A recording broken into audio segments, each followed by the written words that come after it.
ബ്രോങ്കിയോലൈറ്റിസ് കൊച്ചു കുഞ്ഞുങ്ങളിലുണ്ടാകുന്ന ഒരു lungs ഇൻഫെക്ഷനാണ്.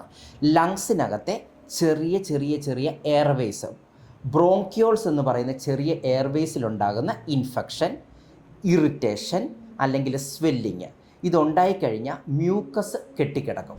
ബ്രോങ്കിയോലൈറ്റിസ് start ചെയ്യുന്നത് സാധാരണയായിട്ട് കോമൺ കോൾഡ്, ജലദോഷപ്പനിയുടെ സിംറ്റംസുമായിട്ടാണ്.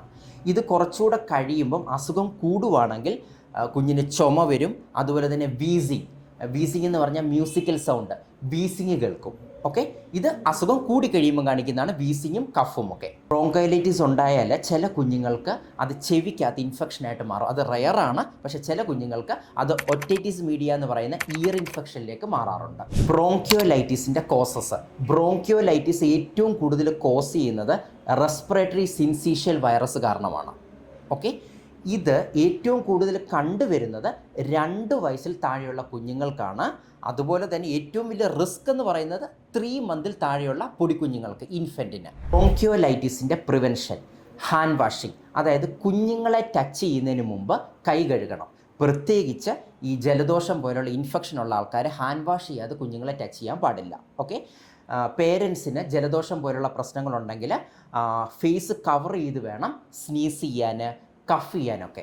പിന്നെ കുഞ്ഞുങ്ങളെ മാക്സിമം ബ്രസ്റ്റ് ഫീഡ് ചെയ്യുക. ഇതൊക്കെയാണ് ഇതിൻ്റെ പ്രിവെൻഷൻ. ബ്രോങ്കിയോലൈറ്റിസ് സാധാരണയായിട്ട് ഒരു 1 to 2 വീക്സിനുള്ളിൽ തന്നെ മാറുന്നൊരു അസുഖമാണ്. ഓക്കെ, എന്നാൽ ചില കുഞ്ഞുങ്ങൾക്ക് അവരെ ഹോസ്പിറ്റലിൽ അഡ്മിറ്റ് ചെയ്യേണ്ടി വരും. അത് റെയറാണ്. ഒരു വലിയൊരു ശതമാനം കുഞ്ഞുങ്ങൾക്ക് ഹോം കെയർ മതിയായിരിക്കും. ഓക്കെ, അതുപോലെ തന്നെ കുഞ്ഞുങ്ങൾക്ക് നന്നായിട്ട് വെള്ളം കൊടുക്കുക.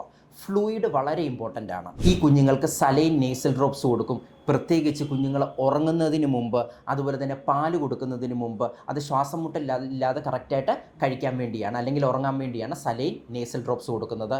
സ്മോക്ക് ഫ്രീ എൻവയോൺമെൻ്റ് ആയിരിക്കണം കുഞ്ഞുങ്ങൾക്ക് ഫീഡ് കൊടുക്കുമ്പം കുഞ്ഞുങ്ങളെ അപ്രൈറ്റ് പൊസിഷനിൽ ഇരുത്തി വേണം ഫീഡ് കൊടുക്കാനായിട്ട്.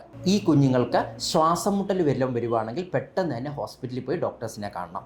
ഓക്കെ, സോ ഇന്നത്തെ ടോപ്പിക്ക് എല്ലാവർക്കും മനസ്സിലായെന്ന് കരുതുന്നു.